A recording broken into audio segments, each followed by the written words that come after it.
But now let's move to the next topic, which is should Gautam Gambhir become the next coach of India? ये topic ऐसा है जो कि मैं wait कर रहा था कुछ टाइम से कवर करने के लिए, बट क्योंकि IPL चल रहा था एंड फिर एकदम से ही वर्ल्ड कप शुरू हो गया. Now is the apt time to discuss this topic in detail, and now we also have a bit more context because Gautam Gambhir ने खुद ही बोल दिया है कि he would love to coach Team India, and Rohit Sharma ने कल रात press conference में भी बोला है कि he really appreciates Rahul Dravid and he wishes that he could stay. I think of course being the captain of the Indian cricket team उसको ये बोलना ही पड़ेगा, and I think there is no problem in saying that because Rahul Dravid being the legend that he is, and I know this for a fact कि राहुल द्रविड़ की जो team है पूरी management team, वो जितना एफर्ट डालते हैं डेटा को स्टडी करने में, साइंटिफिकली प्रिपेयर करने में, वो शायद ही कोई और कोचिंग टीम ने डाला है. ये चीज़ अश्विन ने भी कही है after losing the 2022 world cup कि it was particularly saddening because I saw how Rahul Dravid was literally preparing for every scenario. हर एक स्टेडियम में जहाँ पे मैच होने वाला है उसकी हर एक पिच पे कौन सी प्लेइंग 11 खेल सकती है, उसके अगेंस्ट हम कैसे सेटअप कर सकते हैं. अनलिमिटेड परमुटेशन एंड कॉम्बिनेशन बन जाते हैं, अनलिमिटेड. उस हर एक परमुटेशन और कॉम्बिनेशन को वो स्टडी करके बैठा हुआ था और हर एक कॉम्बिनेशन के लिए उसने एक काउंटर प्लान तैयार करा हुआ था.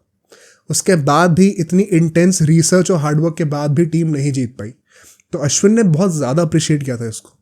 एंड ये पॉइंट बहुत इंपॉर्टेंट है बिकॉज अभी मैं इस चीज़ को कंपेयर करूँगा गौतम गंभीर के style of approaching the team से, एंड वो बहुत ही ज़्यादा उल्टा है. अभी हम लोग डिस्कस करेंगे इसको कैसे. सो गिवन कि ये कॉन्टेक्स्ट रहा है राहुल द्रविड़ का, and he has also made it clear कि he does not intend to continue with the Indian team.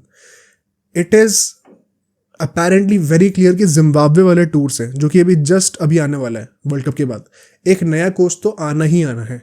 And I expect कि जैसे ही वर्ल्ड कप खत्म होगा और जिम्बाब्वे की टूर की टीम निकलने वाली होगी, you can expect the announcement of the new coach somewhere around that time. It would not be nice अगर हम लोग वर्ल्ड कप के बीच में ही अनाउंस कर दे कि नेक्स्ट कोच कौन होने वाला है. तो it would be disrespectful to Rahul Dravid and also unnecessary media hype and chaos create करेगा. तो अभी टीम को शांति चाहिए, वर्ल्ड कप पे फोकस करना है. सो आई थिंक कि after the world cup is done हम लोग एक नया कोच एक्सपेक्ट कर सकते हैं.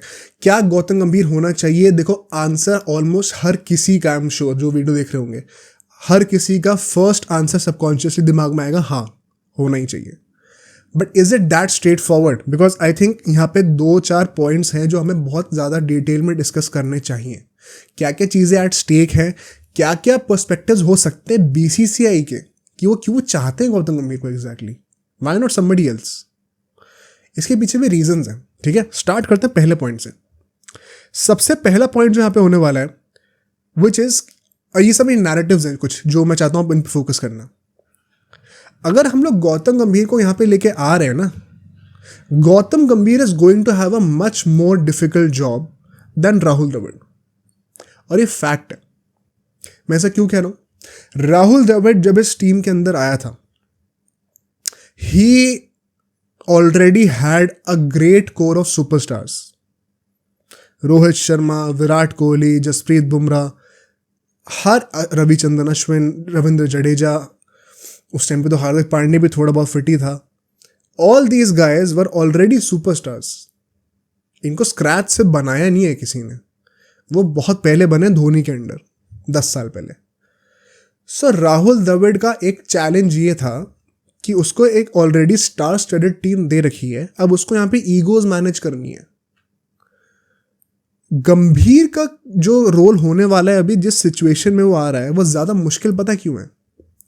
गंभीर को ना ही सिर्फ ये ईगोज मैनेज करनी है, बट उनको मैनेज करने के सबसे गलत टाइम पे वो आ रहा है.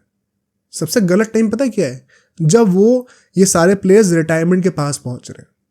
Because then you have to take hard calls कि आपकी ईगो शायद हर्ट हो जाए, आप बहुत बड़े प्लेयर हो, लेकिन अब आपका रिटायरमेंट का टाइम वापस आ रहा है. You are not the player that you used to be 5 years ago, एंड शायद अब आपको इस फॉर्मेट से मैं हटाना चाहता हूँ. You are not in the scheme of things. It is time to give youngsters a chance. तो उसको ईगो तो मैनेज करनी है, but on top of that उसको हार्ड कॉल्स लेके उनको बाहर भी निकालना पड़ेगा. कुछ ऐसे नाम हो सकते हैं, and I think that makes this job 5 times more difficult. in terms of man management, even 10 times more difficult, you could argue. Man management एक बहुत ही क्रूशियल पार्ट होता है किसी भी कोच का. राहुल द्रविड़ को मैन मैनेजमेंट इस पर्सपेक्टिव में करनी थी कि ऑलरेडी तगड़े प्लेयर्स हैं, उनको मैनेज करना है. गौतम गंभीर को उन तगड़े प्लेयर्स को मैनेज करके बाहर निकालना है और नए प्लेयर्स को ग्रूम भी करना है. डबल ट्रिपल वर्कलोड है उसके ऊपर अभी. तो ये जॉब गौतम गंभीर के लिए बहुत ज़्यादा डिफिकल्ट होने वाली है. और राहुल द्रविड़ जैसा बंदा जो कि अंडर 19 टीम के साथ इतना सक्सेसफुल था एज अ कोच, जो कि आईपीएल में भी मल्टीपल सीजन से कोचिंग करता हुआ आ रहा था, अगर वो इतना स्ट्रगल करा अनफॉर्चुनेटली, तो क्या गारंटी है कि गौतम गंभीर एक सक्सेसफुल आउटकम निकाल के देगा हमें? क्या हम अज्यूम कर रहे हैं ये सब? ये बहुत बड़ी सोचने वाली बात है इन माय ओपिनियन. नेक्स्ट पॉइंट पे आते हैं. क्या गौतम गंभीर को बीसीसीआई एज अ स्केप गोड यूज करने वाली है? स्केप गोड का मतलब बहुत सिंप्लीफाई कर बताऊं मैं हिंदी में, तो एक ऐसा इंसान जिसको आपने जो है बड़े बड़े डिसीजन लेने के लिए बुला लिया है, क्योंकि आप खुद नहीं लेना चाहते थे वो डिसीजन, क्योंकि फिर आप बुरे लगते लोगों की नज़रों में. और जैसे उस बंदे ने वो डिसीजन ले लिए, उसको बाहर निकाल दिया. मतलब निकलवा लिया उस बंदे से, उसको जैसे मतलब निकला बाहर निकाल दिया. तो क्या वो स्केप गोड की तरह ट्रीट होने वाला है? बिकॉज, और ये कोई बड़ी बात नहीं कि हो भी, आप लोग शायद सरप्राइज होकर सोच के ये, क्योंकि गांगुली को भी सेम तरीके से ट्रीट करा गया.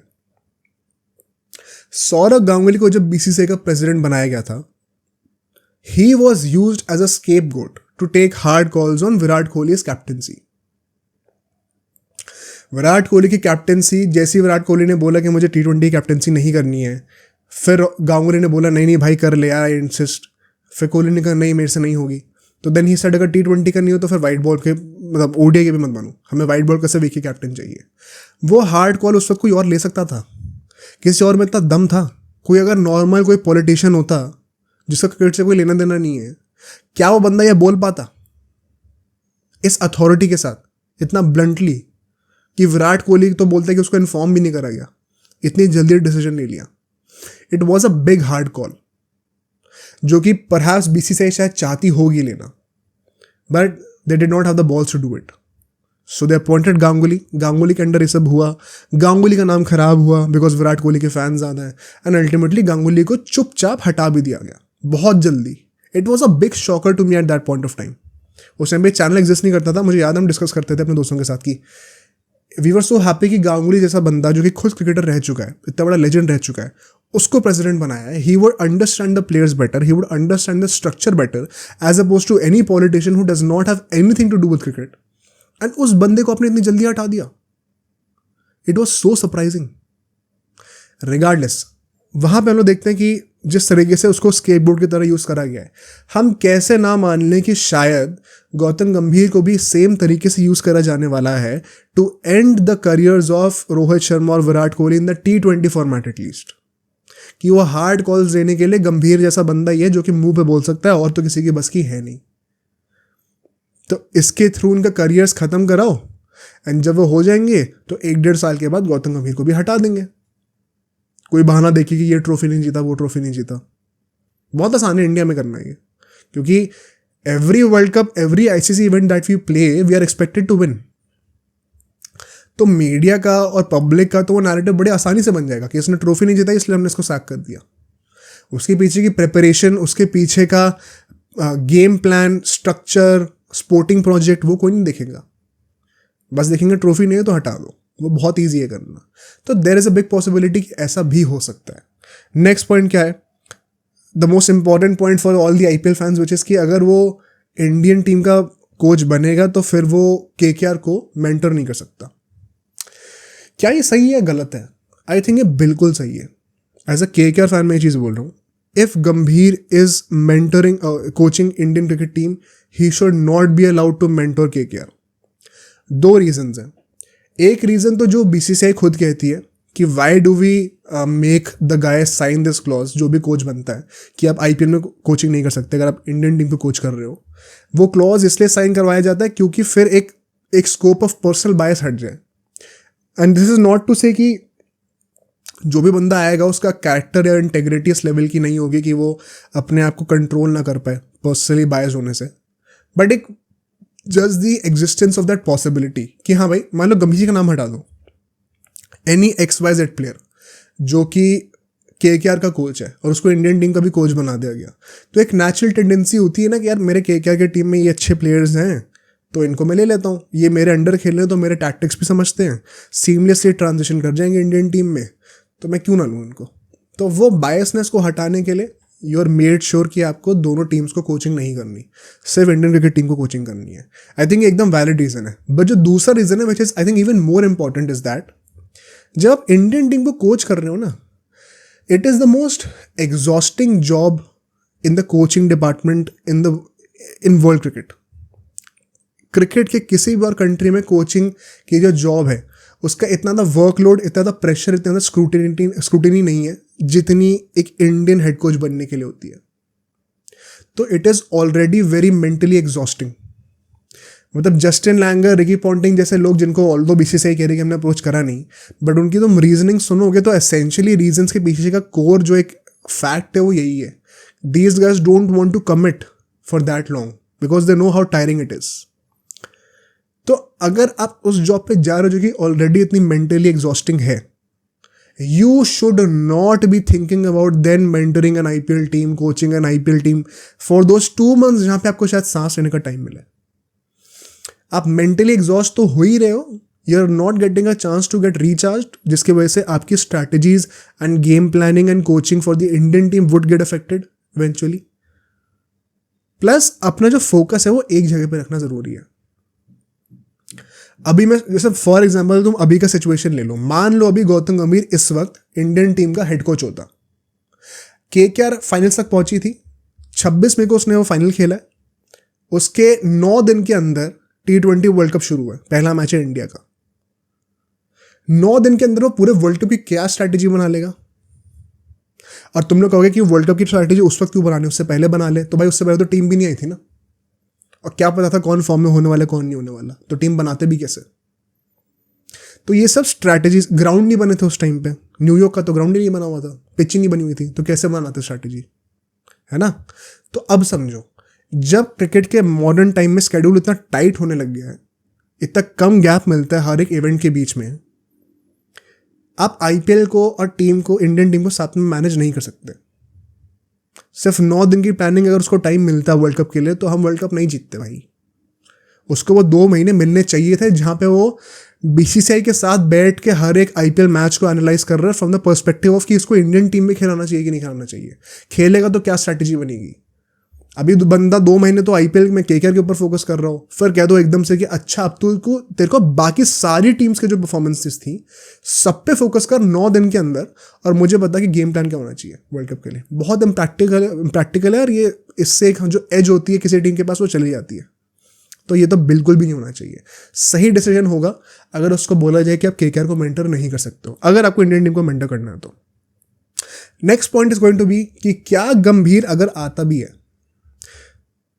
तो उसके अलावा, मतलब क्या उसको पहली बात तो सारे फॉर्मेट्स का कोच बनना चाहिए, और अगर वो आ भी रहा है तो क्या हमारे पास और कोई बेटर ऑप्शंस नहीं है, चाहे वो इंडियन हो चाहे वो फॉरेनर हो। इन दोनों पॉइंट्स को साथ में टैकल करते हैं, ठीक है। बिकॉज पहली बात तो क्या उसे हर फॉर्मेट का कोच होना चाहिए, आई हाईली डिसएग्री। ये चीज़ हमने 1-1.5 साल पहले भी जब चैनल शुरू किया था तब एक पॉडकास्ट हमने छोटा सा एपिसोड निकाला था, 2 एपिसोड की सीरीज थी वो, स्प्लिट डिलेमा करके नाम दिया था हमने सीरीज़ का। उसका पार्ट 1 क्या था कि कैसे इंडिया को 3 अलग अलग कप्तान रखने चाहिए अलग अलग फॉर्मेट के लिए, और सेकेंड पार्ट क्या था कैसे इंडिया को जल्द से जल्द हर एक फॉर्मेट के लिए अलग अलग कोच भी रखना चाहिए। और ये चीज़ 1-1.5 साल पहले की है, और ये चीज़ आज के टाइम पे कितनी रेलेवेंट है तुम देखो।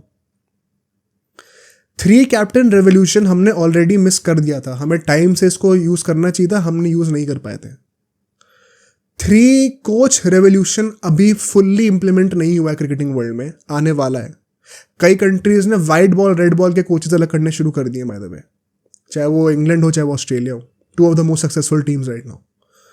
इंडिया वो क्यों नहीं कर रही है, फिर से वो गलती क्यों करनी है। अगर इतना बड़ा हिस्टोरिक डिसीजन लेना है गौतम गंभीर को कोच बनाने का, क्यों तुम उसको सीधा का सीधा सारे तीनों फॉर्मेट का कोच बना रहे हो। क्योंकि एक बहुत ही ऑनेस्टली एक ब्रूटल ट्रूथ बताऊं, as big of a fan as I am of Gautam Gambhir, being a KKR supporter, and मैं पर्सनली चाहता भी हूँ कि गौतम गंभीर बने कोच, बाय द वे, ये मैं क्लियर कर देता हूँ. I don't think he is suited enough right now to lead India in all the 3 formats भाई. जब राहुल द्रविड़ से नहीं हो पा रहा था after having so many credentials, to be very honest, on paper अगर देखा जाए, उसने सिर्फ 2 सीजन्स एलएसजी के मेंटर करे और 1 सीजन केकेआर का. He is not even a proper coach on paper. तो हमें पता है कि उसमें कैपेसिटी कितनी है, कैपेबिलिटी कितनी है, पोटेंशियल कितना है, कर सकता है वो. हर टीम के सक्सेस के पीछे उसका थोड़ा बहुत तो हाथ रहा ही है, ये हम सब जानते हैं. बट हार्ड फैक्ट्स क्या हैं? On paper he has not been a coach of any team, he has been a mentor. Secondly सिर्फ 3 साल रहा है और वो भी आईपीएल में. तो इसके बेसिस पे हम उसको इंडियन टीम का हेड कोच बना रहे हैं 3 फॉर्मेट का. कितना बड़ा एक बर्डन दे रहे हैं हम लोग उसको ऑल ऑफ अ सडन, जिसके पास कोई भी एक्सपीरियंस नहीं है इस चीज़ का. द्रविड़ एक एक्सपीरियंस्ड कोच था, उसने ग्रास रूट लेवल पे इंडियन अंडर 19 टीम के साथ काम करा था सालों तक, तब जाके वो वहां तक पहुंचा था. उससे पहले भी वो एनसी के साथ बहुत टाइम तक काम कर रहा था. यहाँ पे गंभीर से हम एक्सपेक्ट कर रहे हैं कि 2 आईपीएल टीम्स को मेंटरिंग फॉर 3 years, उसके बाद सीधे इंडियन टीम का कोच बना दो 3 फॉर्मेट का. बहुत अनरीजनेबल नहीं हो रहा है. एंड हम लोग थोड़ा कुछ ज़्यादा ही ओवर ट्रस्ट नहीं कर रहे गंभीर को. एक बंदा जिसने वंस अगेन, तुम गौतम गंभीर का नाम हटा दो, ऑन पेपर कोई भी बंदा ले लो XYZ नाम का, जिसके क्रेडेंशियल्स क्या है, आईपीएल में उसने 3 साल मेंटरिंग करी है, उसको तुम कोच बना रहे हो इंडियन टीम का 3 फॉर्मेट का. क्या तुम हाँ बोलोगे? तुम खुद ही कहोगे बीसीसीआई बेवकूफ़ है. सिर्फ क्योंकि वो गौतम गंभीर है इसलिए हम लोग कह रहे हैं अच्छा हाँ. एंड इसमें क्रेडिट भी जाता है गौतम गंभीर को कि उसने अपनी वो क्रेडिबिलिटी क्रिएट करी है. बट फिर भी हार्ड फैक्ट्स यही है, which is Y I think कि उसकी स्टार्टिंग होनी चाहिए वाइट बॉल क्रिकेट से. आइडियली सिर्फ T20, but white ball cricket में भी अगर आप लेके आते हो, which means ODIs as well, it makes sense. आप उसको आते ही सीधा रेड बॉल का भी वो बना दोगे कोच, बहुत ज़्यादा बर्डन हो जाएगा. और मुझे लगता नहीं कि फिर वो how would he be able to offer his best in the white ball format as a coach. अगर उसको आप 3 फॉर्मेट से इतना बर्डन रखोगे तो उसका भी तो बेस्ट निकालना हमारी जॉब है ना. अपना बेस्ट वो दे रहा है लेकिन निकल के नहीं आ पा रहा है क्योंकि कंडीशन ही ऐसे नहीं है, तो फ़ायदा क्या होगा? I think that is a big perspective that BCCI should look into. Ideally Rahul Dravid से प्लीड करना चाहिए कि आप टेस्ट के लिए इस WTC की साइकिल तक रुक जाओ एंड फेज वाइज आप हर कोच को फेज आउट करो. हमने इसके ऊपर भी पॉडकास्ट बनाया था after the ODI world cup last year कि इंडियन क्रिकेट टीम का 2034 तक का गेम प्लान क्या होना चाहिए, किस साल कौन सा नया कैप्टन को इंट्रोड्यूस करना चाहिए, किस साल नए कोच को इंट्रोड्यूस करना चाहिए, जिससे कि टीम का बड़ा सीमलेस ट्रांजिशन हो और स्टेबल रहे. This is not the way to go forward. सीधा का सीधा 3 फॉर्मेट्स की कोचिंग का जो रिस्पॉन्सिबिलिटी है वो एक ऐसे बंदे पे डाल दो जिसके खुद की कोई कोचिंग एक्सपीरियंस नहीं है. It is a very immature decision by BCCI. I would really expect और होप कि if not Gautam Gambhir, if not Rahul Dravid, at least VVS Laxman को ही बोल दो, because he has been with the team setup. जब भी राहुल द्रविड़ नहीं होता था तो VVS लक्ष्मण होता था. WTC साइकिल के एंड तक के लिए VVS लक्ष्मण को डाल दो एंड तब तक एटलीस्ट गौतम गंभीर को ग्रूम होने का टाइम दो. डायरेक्टली 3 फॉर्मेट्स का बनाना it is criminal. Also in an ideal scenario he should not be touching red ball cricket in my opinion right now. I think हम लोग को आइडियली तो 3 फॉर्मेट के 3 अलग कोच होने चाहिए या फिर white ball red ball cricket का होना चाहिए. एंड यहाँ पे इंडियन ऑप्शंस शायद ज़्यादा ना हो क्योंकि lot of Indian ex cricketers are a little shy or a little hesitant to apply for this job because they know how taxing this is. I say, why are we ruling out foreign players right away? मैंने Harsha Bogle की एक video देखी थी जिसमें उसने कहा था कि यार फॉरेनर्स के साथ प्रॉब्लम ये होती है that if a foreigner wants to come to coach Indian team right now, सब लोग हाँ यूजुअली बोल देते हैं because the money, it is the biggest place to be at. But कौन सा बंदा एक्चुअली में इंडियन क्रिकेट का भला चाहता है ना, वो डिफ्रेंशिएट करना बहुत मुश्किल है. एंड आई थिंक वो वैलिड पॉइंट है, but we should also look at the positives of this. मुझे जेन्युइनली ऐसा लगता है जो हमारी अभी मेंटालिटी इश्यूज हैं, जो हमारे अभी स्ट्राइक रेट इश्यूज है, फॉर एग्जांपल ये बहुत हद तक सॉल्व हो सकते हैं अगर हम लोग एक फॉरेन कोच लेके आए। इनफैक्ट गंभीर का भी सबसे बड़ा सेलिंग पॉइंट यही है कि despite being an Indian he has a big mentality, he is a big mentality monster. Strike rate के उसने इंप्रूवमेंट सब में दिखाए। केकेआर को हम लोग देख लो, अगर देख लें तो गेम प्लान उसको टैक्टिकली बहुत नॉलेज है इन सब चीज़ों की। आई थिंक बहुत टाइम हो गया कि हमने एक फॉरेन कोच को टीम इंडिया में लाया नहीं है। And let's not forget, India का 2011 का वर्ल्ड कप गैरी कर्स्टन के अंडर ही आया था। फॉरेन कोच के आने से ना आई थिंक इंडियन क्रिकेट टीम को थोड़ा दुनियादारी की समझ और होगी कि बाहर की कंट्रीज में क्या चल रहा है, क्या स्टैंडर्ड्स बन रहे हैं, and we have to be up to date with it. Guys like Abhishek Sharma, imagine ये लोग अगर एक फॉरेन कोच के अंदर खेलेंगे कितना एक्सप्लोजिव बन सकते हैं। तो मैं ये नहीं कह रहा हूँ कि बना दो सीधा एक फॉरेन कोच को, बट ये थॉट एकदम डिसमिस मत करो। आई थिंक फॉरेन कोचेस जो है ना वो बाहर की कंट्रीज के स्किल सेट लेके आएंगे, specially in the T20 format, and वो चीज़ें इन्फ्यूज़ करेंगे हमारे कल्चर में। थोड़ा और free mindset, free from fear of failure, ये सब अप्रोचेस रखना ज़रूरी है आज के टाइम पे, जो कि इंडियन टीम क्लियरली लैक करती है। तो एक फॉरेन कोच को लाने का पॉसिबिलिटी डिसमिस नहीं करनी चाहिए। इन सेइंग दैट गंभीर भी ये सब चीज़ें लेके आता है, which is why he is the number 1 candidate right now, rightfully so. And so now let's come to कि गौतम गंभीर अगर आएगा टीम के अंदर, वो एग्जैक्टली क्या लेके आने वाला है। बिकॉज गौतम गंभीर का भी कोई बहुत ही पर्टिकुलर स्किल सेट्स हैं जो आई थिंक बहुत बड़ा डिफरेंस क्रिएट कर सकते हैं। मेरे हिसाब से 5 चीज़ें वो लेके आने वाला है, 5 स्टैंड आउट चीज़ें जो कि गौतम गंभीर इंडियन क्रिकेट टीम का कोच बनने पे इंस्टिल कर सकता है। सबसे पहली फियरलेसनेस। जो एक चीज़ उसने इंस्टिल करी है केकेआर की टीम में, इट वॉज फियरलेसनेस। आप पहली बॉल से जिस तरीके से, जिस अप्रोच के साथ बैटिंग कर रहे थे, it was so heartening to see, because then you are not afraid of getting out. वो बहुत ज़्यादा ज़रूरी है इंडियन बैट्समैन में, जो कि खेलते ही एक वो इनेट सबकॉन्शियस थॉट होता है कि हमें 100 के लिए खेलना है, बिकॉज बचपन से आपको you have been through that grind कि अगर आप 100 नहीं मारोगे तो आप सेलेक्ट नहीं होगे, आप स्टैंड आउट नहीं करोगे। कंपटीशन इतना ज़्यादा है, it's a curse of the competition.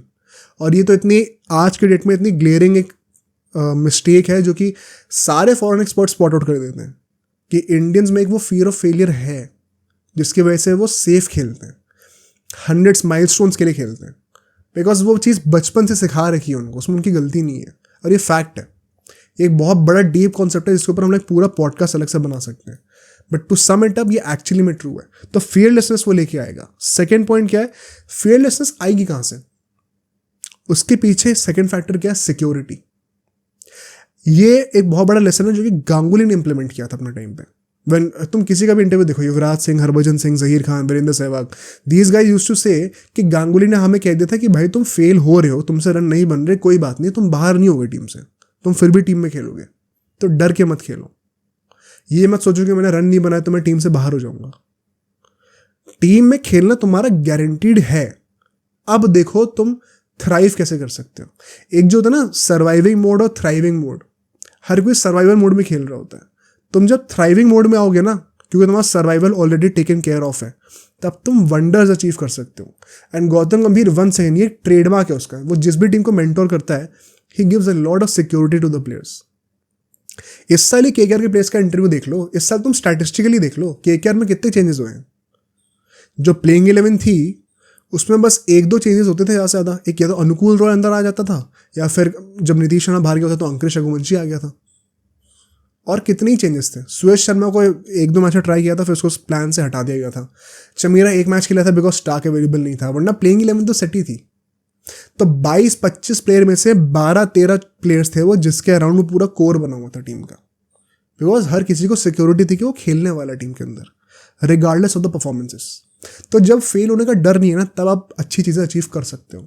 तो ये दूसरी चीज़ है। तीसरी चीज़ क्या है, collective before individual. I think ये सबसे बड़ी चीज़ है जो कि वो लेके आएगा टीम में।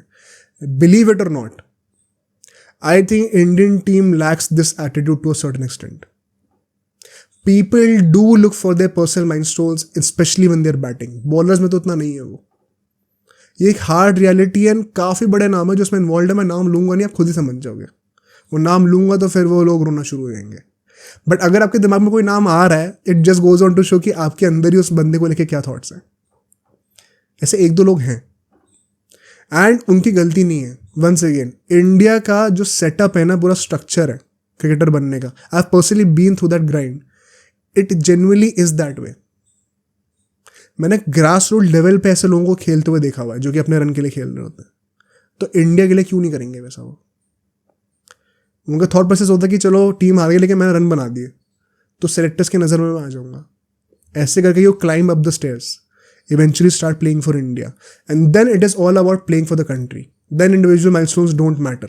But क्योंकि आपने पिछले 5, 6, 10 सालों से जब आप ग्राइंड से ऊपर निकल के आए हो, सबकॉन्शियस आपके दिमाग में वो चीज़ बैठी हुई है, तो फिर इवेंचुअली आप वो खेलना शुरू कर देते हो दोबारा वैसा. प्लस इंडियन टीम में कौन से गारंटीड होती है जगह भाई? 2 मैच से परफॉर्म ना करो, बाहर निकल दिया जाता है. बहुत इनसिक्योरिटी है. तो उस चीज़ को टैकल करना, वो सिक्योरिटी लेके आएगा गंभीर.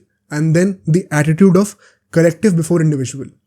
आज इस तरह आपने नोटिस करा हो, हर एक प्लेयर ने केकेआर के जो जितने प्लेयर्स थे, सबने रमनदीप सिंह को जितना अप्रिशिएट करा है इस सीजन में, वो क्यों करा है? उसने पूरे आईपीएल सीजन में मिला के 100 रन भी नहीं मारे उसने, पूरे आईपीएल सीजन को मिलाकर.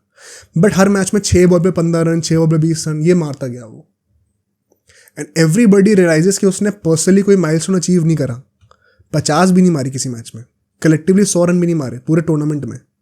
ऑरेंज कैप की लिस्ट में था भी नहीं. But he was one of the most underrated contributors for the team. ये मेंटालिटी, ये आउटलुक, ये पर्सपेक्टिव गंभीर तो लेके आया टीम के अंदर. This is how important it is. ये सोचने वाली बात है. देन वी ऑल्सो सी एक और जो पॉइंट वो लेके आएगा, which is the winners mentality, the mentality monster that he is. वो चीज़ ऐसी है जो कि once again it is so crucial to the team and its success. Because आप किसी भी वर्ल्ड कप को देख लो, किसी भी आईसीसी ट्रॉफी को देख लो, why are we choking for the past 10 years? It is because we are not there mentally. जो वो चोकर्स वाला टैग लगता जा रहा है ना, it has nothing to do with the skill set. Skill set के बेसिस पे इंडियन टीम के प्लेयर्स बेस्ट हैं. मैं मजाक से हट के बता रहा हूँ. We have the best batsmen in Virat Kohli and Rohit Sharma. Statistically सब देख लो. We have the best bowlers in Ashwin and Bumrah. We have the best fielders in Ravindra Jadeja. हर चीज़ में तो हम टॉप पे हैं, पर हम ट्रॉफी क्यों नहीं ले पा रहे? बिकॉज जब जीतने की बात आती है ना उस फाइनल मोमेंट पे, तब हम चोक कर जाते हैं. वो मेंटली वो प्रेशर इतना ज़्यादा हो जाता है कि fear of failure overcomes the possibilities of success. वो विनर्स मेंटालिटी नहीं होती. विनर्स मेंटालिटी ऑस्ट्रेलियंस में है कि they are not even afraid of what if I fail. उस थॉट को लेके वो डरते हैं ही नहीं. वो सोच रहे हैं कि भाई फेल हो गए तो हो गए, परफॉर्म कर दिया तो क्या क्या हो सकता है. That is the winners mentality that Gautam Gambhir will have, which is why I think Gautam Gambhir आता है तो वो फॉरेन कोच लाने वाला जो पॉइंट ऑफ व्यू है वो काफ़ी हद तक टेकन केयर ऑफ है. ये कुछ क्रूशल पॉइंट्स है जो कि गौतम गंभीर भी लेके आता है टीम के अंदर. तो उससे हम लोग ये चीज़ें एक्सपेक्ट कर सकते हैं. एंड लास्टली एक और जो पॉइंट मैं बोलना चाहता हूँ, ये मुझे भी रिसेंटली पता चला अबाउट गौतम गंभीर, that he is a guy जो कि डेटा पे बिल्कुल भी रिलाई नहीं करता है, as oppose to Rahul Dravid, जो कि हमने सेगमेंट के स्टार्टिंग में बोला था. Rahul Dravid is a guy जो कि बहुत ही एक्सटेंसिवली रिसर्च करता है डेटा के ऊपर, पैटर्न्स एनालाइज करता है, देखता है कि मैं क्या परम्यूटेशन कॉम्बिनेशन बना सकता हूँ. ये चीज़ों से बिल्कुल ही उल्टा है गौतम गंभीर. गौतम गंभीर ने अभी केकेआर के जीतने के बाद खुद ही कहा था कि मैं तो इंस्टिंक्ट्स पर रिलाई करता हूँ, मैं डेटा को देखता ही नहीं हूँ बिल्कुल भी. जो भी इंस्टिंक्ट्स कहती है मैं उन पर रिलाई करता हूँ. अब ये it is not exactly the best way to approach a team, because वही इंस्टिंक्ट्स बहुत ही सब्जेक्टिव होते हैं, एक पर्सन टू रिलेटेड होते हैं, and data is more reliable, more scientific, more accurate, more trustable. But अगर उसके इंस्टिंक्ट्स काम कर रहे हैं तो हम कौन होते क्वेश्चन करने वाले हैं. सो ये एक वो नया अप्रोच होने वाला है टीम इंडिया का जो कि वो लेके आने वाला है, जो कि पिछले 4-5 सालों से नहीं था. Every coach use to rely heavily on data, जो कि अब नहीं होगा अगर वो आएगा तो. इसमें कुछ अच्छा बुरा नहीं है, it is just a different way of operating. And so I would sum it up this segment by saying कि अगर वो कोच बनने वाला है, प्लीज़ मेक श्योर कि फिर आप सारा कंट्रोल उसके हाथों में दे रहे हो. कोई फ़ायदा ही नहीं है उसको कोच बनाने का अगर आप उसको पार्शियल कंट्रोल देके आधी चीज़ें खुद ऑपरेट कर रहे हो. मैं बीसीसीआई के पर्सपेक्टिव से बोल रहा हूँ. अगर आप जेन्युइनली रिजल्ट्स देखना चाहते हो ना, तो मेक श्योर कि आप उसको कोच बना के उसको वो पूरा फ्रीडम दे रहे हो कि अब तू डिसाइड कर ले, तेरे को इसको सैक करना है, तेरे को इस प्लेयर को टीम से निकालना है, चाहे कितना ही बड़ा नाम हो, तो वो तेरा डिसीजन है, हम बैक करने वाले हैं। Because I genuinely feel Gautam गंभीर सक्सेसफुली ऑपरेट नहीं कर पाएगा अगर उसको फ्रीडम नहीं दी गई तो। ऐसा मेरा जेन्युइनली मानना है। केकेआर से वो इतना सक्सेसफुल क्यों रहा? बिकॉज ओनर्स से, मैनेजमेंट से, कोच से, हर तरफ से उसको पूरा सपोर्ट था कि तू बता तू क्या चाहता है और फिर हम उसके अकॉर्डिंगली एडजस्ट करेंगे। अगर इंडियन कोचिंग सेटअप में ये चीज़ नहीं होने वाली तो आई think Gautam Gambhir will not be successful. उसको फ्रीडम दोगे तो सक्सेस हमें जल्दी दिखेगा भी और एक्चुअली में हमें ट्रॉफीज देखने को मिल सकती हैं। आई जेन्युइनली बिलीव कि गौतम गंभीर के आने से हमें ट्रॉफीज मिल सकती हैं दोबारा। I genuinely believe so, provided उसको आप पूरा सपोर्ट दे रहे हो, पूरा फ्रीडम दे रहे हो और फिर ज़बरदस्ती उसके डिसीजंस को क्रिटिसाइज मत करो without watching the result of that decision. कि भाई अगर उसने बोला कि मुझे रोहित शर्मा या विराट कोहली को हटाना है, तो पहले वेट करो उस डिसीजन को हटाने के बाद क्या रिजल्ट है उसका वेट करो। पहले ही मतलब रोना शुरू मत कर देना। आई थिंक गंभीर वो चीज़ें झेलता भी नहीं है एंड वो फ्रस्ट्रेट हो जाएगा, वो पॉइंट है ही नहीं। So if you are making him the head coach, give him full control, give him full trust, give him full vote of support, let him operate and organize the team in whichever way he wants। तब तो कोई फ़ायदा है बनाने का। क्या उसको coach बनना चाहिए? I think yes. मुझे लगता है इस वक्त उससे बेटर कैंडिडेट कोई है। So he is the perfect blend of the foreign mentality that we need right now, the foreign exposure we need with the Indian culture, because he is an Indian. इससे better कोई combination हो ही नहीं सकता। And I think Gautam Gambhir is an exception in the sense कि कोई भी बंदा अगर ऐसा और होता जिसके कोचिंग के क्रेडेंशियल्स के नाम पे सिर्फ 3 साल ऑफ IPL मेंटरिंग लिखी होती तो हम सब मना कर रहे होते, क्योंकि वो गौतम गंभीर इसलिए हम सब हाँ कह रहे हैं। आई थिंक अगर इतनी बड़ी रेपुटेशन उसने गेन करी है तो उसको थोड़ा ट्रस्ट मिलना चाहिए। अब सोचो अगर ये क्लिप इतनी बढ़िया थी तो पूरा का पूरा पॉडकास्ट कितना बढ़िया होगा। तो अगर आपको इसी क्लिप का पूरा पॉडकास्ट देखना है तो यहाँ पे क्लिक करिए, और अगर आपको ऐसे ही और क्लिप्स बिंज वॉच करनी है तो यहाँ पे क्लिक करिए।